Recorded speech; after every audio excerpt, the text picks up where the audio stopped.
What's up, everyone? Today I am in Verdun, France, or I guess the area around Verdun, France, where some of the worst fighting in World War One happened. This was the site of the longest battle of the war, 10 months.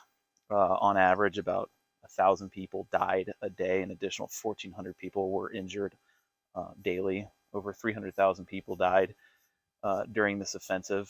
And right now I'm in this very large French cemetery.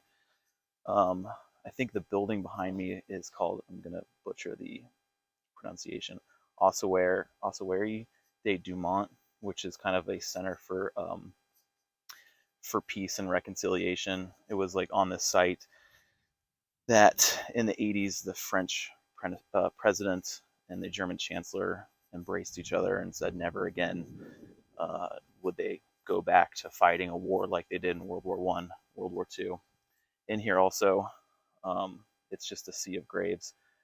I mean, as you can imagine, pretty much all of these guys died fighting for the highlands around here. It kind of almost, I'll show you some videos later of the sites, but like they kind of turned the battle site into kind of like it's like a national park, I think. It is preserved. It is the most well preserved battle site that I've been to in Europe, like overall in terms of size. Um, and geographically, it kind of reminds me of North Georgia or like South Carolina. It's very hilly. And I'll kind of talk about why that's important. Like this is, they were fighting for the highlands, essentially. And they slugged it out for 10 months. And yeah, I'm going to show you some sites and talk a little bit more about the battle. So I'm going to go ahead and give you the breakdown of the Battle of Verdun, some historical context, like why it's important, what it was, what they were trying to do. So behind me, I guess starting off behind me is Germany, and at the start of World War One, France was smaller. France had lost Alsace-Lorraine through this humiliating defeat against the Germans during the Franco-Prussian War. Then they were called the Prussians, right? But they lost a chunk of land, especially on their border. And so this is going to be like where I'm at right now, where Verdun is. This is the frontier of France into Germany, right? Um, and there has been fighting in Ypres at this point. I'm pretty sure there's been fighting in the Somme. And this part of the line, this part of the front, has been relatively quiet. The French don't have a whole lot of soldiers here. In fact, the fort I'm on, Fort Dumont, has largely been demilitarized. Like they took the cannons, a lot of their armaments away, and sent them to other parts of the front where there's been active fighting. And so basically, the Germans decide to stage this offensive right here because also like the Verdun salient's kind of like sticking out into the German lines. It's like a big bulge almost. And so on either side of that bulge, the Germans are having communication issues. It's also There's also a pretty big town of Verdun, and there's these heights that surround Verdun. Like I'm on top of one of the heights, and if the Germans were able to stage this surprise attack and really punch a hole through like this, what they think is a weak point in the line, they could take over these heights that I'm on right now. And the French, their idea is the French would try and retake it at any cost. And so the Germans would be on the hill on top, and the French would be basically suiciding themselves into these German fortifications, or at least these former French fortifications that now the Germans would take over. And in the initial weeks, even initial months of the battle, it was looking like the Germans were going to be victorious. I mean, they were advancing. They took this fort, this very well, it wasn't really that heavily fortified, but they took this, what should have been heavily fortified fort, um, pretty quickly, and it was a humiliating defeat for the French. And I'll talk about that again in a later video. But they're steadily advancing, right? Um, but and also like the French have this like kind of thing haunting them, this specter that's haunting them throughout the war, and that is the Franco-Prussian War, like I mentioned earlier. They're afraid that they are going to get humiliated again, like they did in the previous war with Germany. And so the French decide to make their stand here, that they're not going to give up all of the high ground, that they're not going to give up the high ground. And although the Germans do make advances, the French do eventually hold them and are able to counterattack and push the Germans completely clear of Verdun. And so, like, there's this saying during Verdun, "They shall not pass," and that's like first said by a general. The president repeats it, and the French are going to throw everything they have. Like the French, at one point, I think it's 3/4 of the French army is going to be fighting here. But they hold their ground and they don't let the Germans take this high ground. Also, if the Germans were able to take the high ground, they could shell the surrounding area. They could shell Verdun and just obliterate it completely.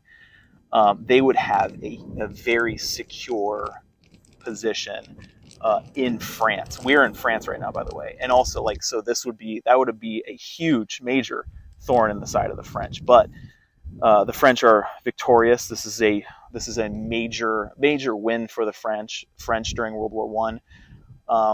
I don't know if I said this about Ypres for the British, but this is definitely like the feeling I get when I come here is that this is like French Gettysburg, because in a lot of ways they're kind of similar. Because if although the South was in the North, they're in Pennsylvania, they were sweeping through to take Washington D.C. just like Germany was ultimately trying to take Paris. But the Union Army in Gettysburg held and beat back the Confederates, just like here the French held and then beat back the Germans. Just across the street from the graveyard, there's appears to be some type of old fortification, and also you can kind of get the idea of the terrain. This is pretty much this entire park looks like this. In the first, I watched a little movie that said in the first 10 hours of the offensive at Verdun, this is February 1916, 2 million shells were launched in this region. And a lot of these other places, like I went to, like in Ypres and Flanders, I think they leveled out a lot of the battle sites because they were, they kind of reused them. They took them back for farming. Some of these places were so badly destroyed. I'll show you this former village that they just kind of left. Some of these places were so badly destroyed, they just completely abandoned the regions. Like you have cities, you have 9 cities that were completely destroyed, never to be repopulated after the war. But they didn't level the ground out. They left it how it is, like cratered. 8 out of 10 people that died here died from artillery shells. So no doubt, at least some of these shells were probably the death sites of some soldiers that fought here. It looks like the moon, but with grass, as you can imagine during the actual fighting. Most of these trees were destroyed. Most of the grass was destroyed. It did actually look like the moon. I'm not entirely sure what this is. Actually, you know what I think it is? I think it may be some type of sentry post where like a machine gunner would be up there on the high ground. I could be wrong though. There's another one over there. So we were just walking next to the site that I just showed you a video of, and there's a little hiking trail. There's also just random graves too, like throughout this battlefield. It's pretty wild.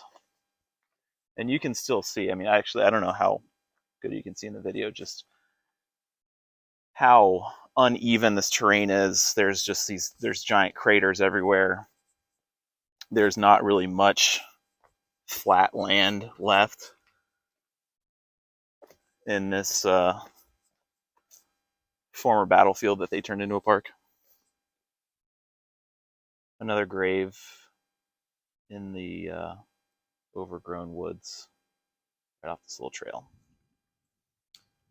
I'm at Fort Dumont the site of a lot of heavy action during World War One, and I'm going to take a tour of the inside and hopefully get some good footage.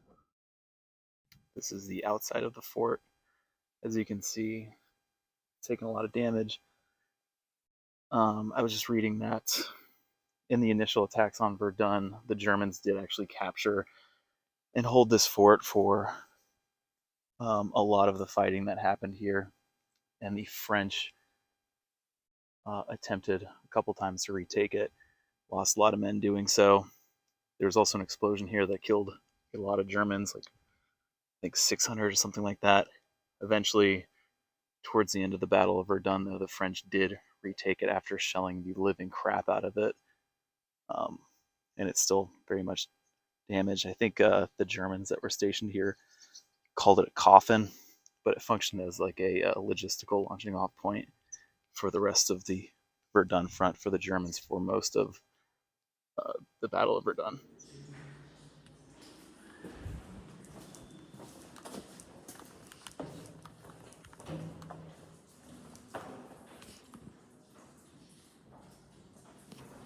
Oh my god, that is so far down. It's probably 200 feet at least.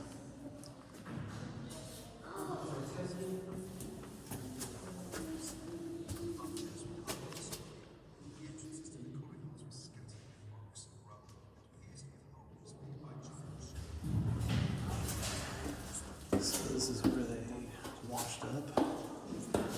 This is like a sink, a communal sink. This is like stalagmites because of how old it is. It's like being in a cave.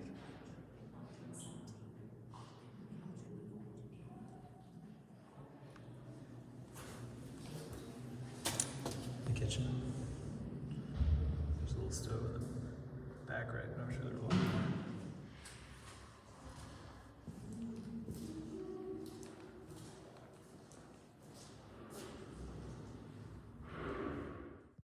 Sorry, it was really quiet, and the echo was pretty bad inside the fort, so I didn't really record a lot of me talking. But now I'm on top of the fort, and I was reading that, well, in the opening of the Verdun offensive, the Germans had taken this fort, and it was a major defeat for the French. It was a huge upset. And it was a huge victory for the Germans, especially because the Germans kind of just snuck in. While they were fighting outside, there was a detachment of pioneers that snuck in and took the place without firing a shot inside, at least. And so, yes, that was a humiliating defeat for the French. They can still see barbed wire. And so, as you can imagine, the French were hell-bent. Ooh, that's a huge crater right in the middle of the fort. The Germans were talking about how the fort, well, when they occupied it, they took so much shelling that it was literally crumbling. So, like I said, the French were hell-bent on taking back the fort. And so, luckily for the French, this is the backside. The backside is a lot weaker than the front side because the front side over there is facing Germany, facing the enemy. And so the French from over there were able to shell the back, and they were shelling it with these two cannons that were called Alsace and Lorraine, named after the territory that the French lost to the Germans during the Franco-Prussian War. And these cannons fired 1-ton 400 millimeter shells, and there was hundreds launched at this fort. And so a lot of these holes right here are made by Alsace and Lorraine. But eventually the French were able to retake it. They tried to take it a couple times, and it was, very costly. But eventually, towards the end of like the Battle of Verdun, I don't know, I want to say it was in September or something like that, the French were able to retake this. But part of the reason why the Germans were able to take it in the first place is that the French had moved the guns to other parts of the line. And also, kind of in the distance, you can see some of like the armored artillery turrets too. Here's an up close of one of the main turrets. overseeing where this is where the Germans would be running up on to take the fort. Again, like you can just see how thoroughly shelled this landscape's been. Here's another one of the main turrets. This could rotate around. There was a video, I didn't have any sound on it, but I'll probably put on here, that shows the machine that rotates it. Also out here, there's a couple of what appears to be machine gun nests. But let's go see.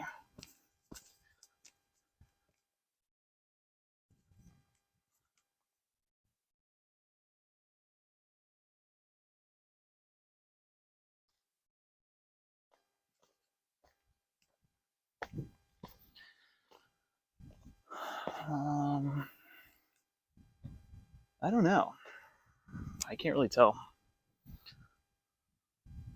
It looks like there's little slits for machine gunner.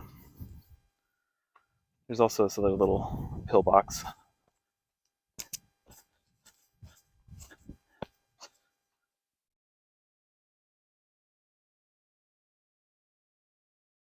Probably a machine gun nest.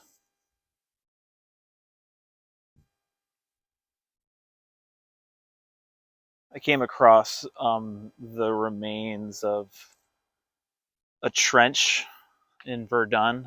It's actually still in pretty good shape, although it's definitely worn down a little bit.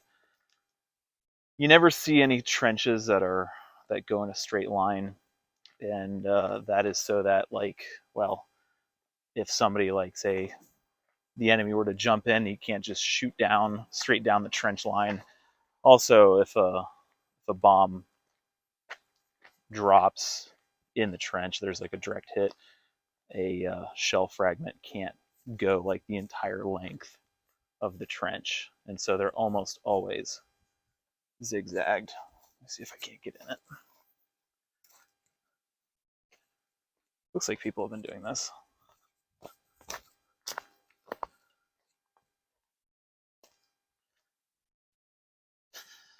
I think in the actual battle, I'd be a lot lower right now. I mean, my head is very much exposed, and so I think that's just kind of like a sign of the overall wear of the trench. It's like that probably led to some of the rear supply trenches.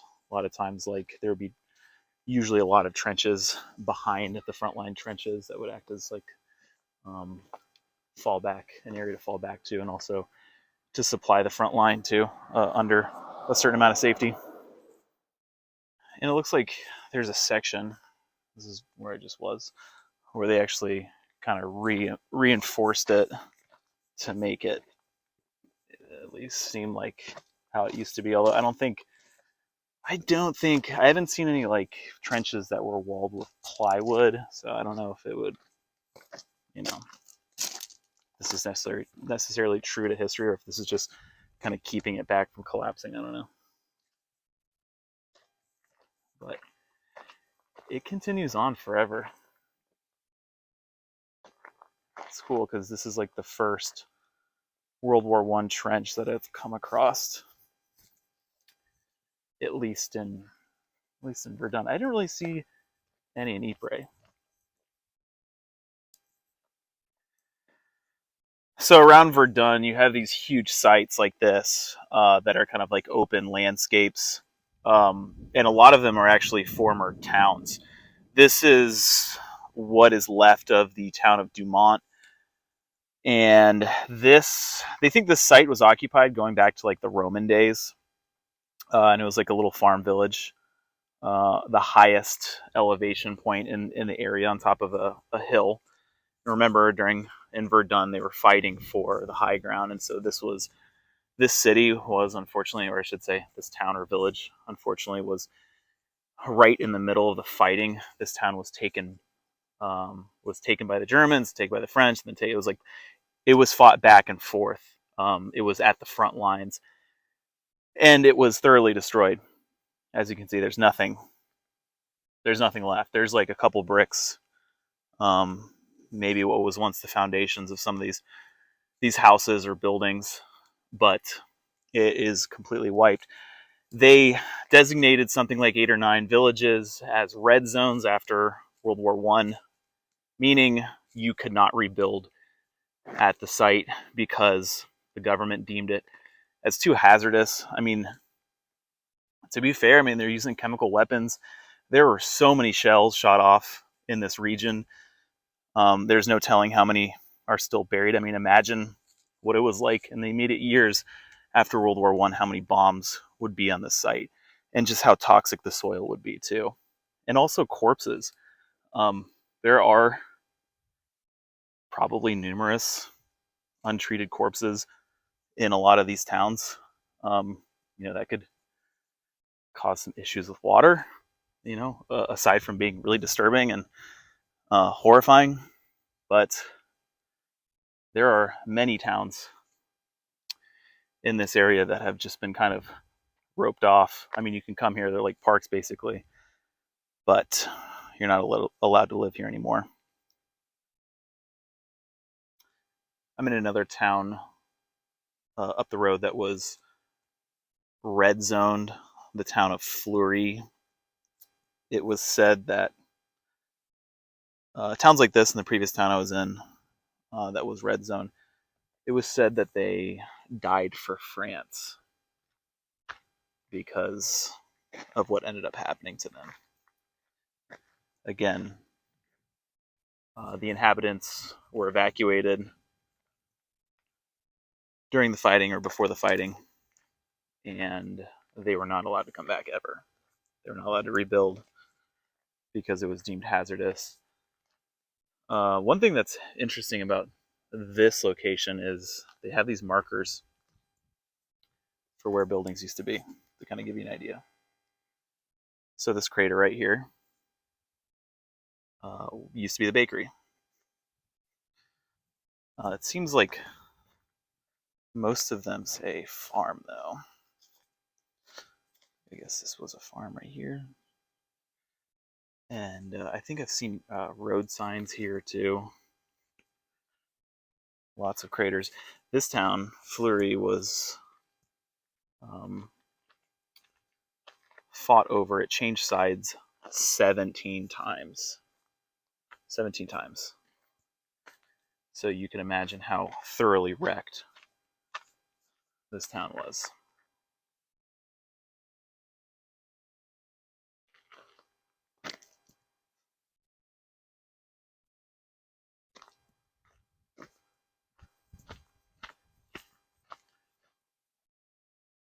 Some stone. Another farm. Another farm. Somebody carved a French soldier out of a tree that used to be here. It's a little creepy.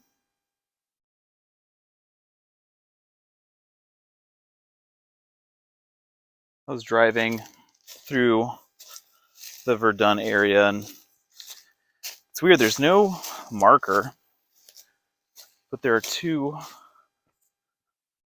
blown out buildings that look like they're definitely from the wartime era. The only thing that I did find was there was a sign, but it looked like it was pointing the other direction for a hospital. I don't know if it was like a hospital complex or something, if this is part of it. But these buildings are thoroughly wrecked. Nature has really kind of reabsorbed what's left.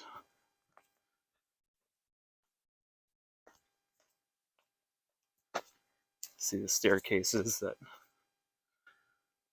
lead up to the second floor. I think that was a trench. Looks like it could be.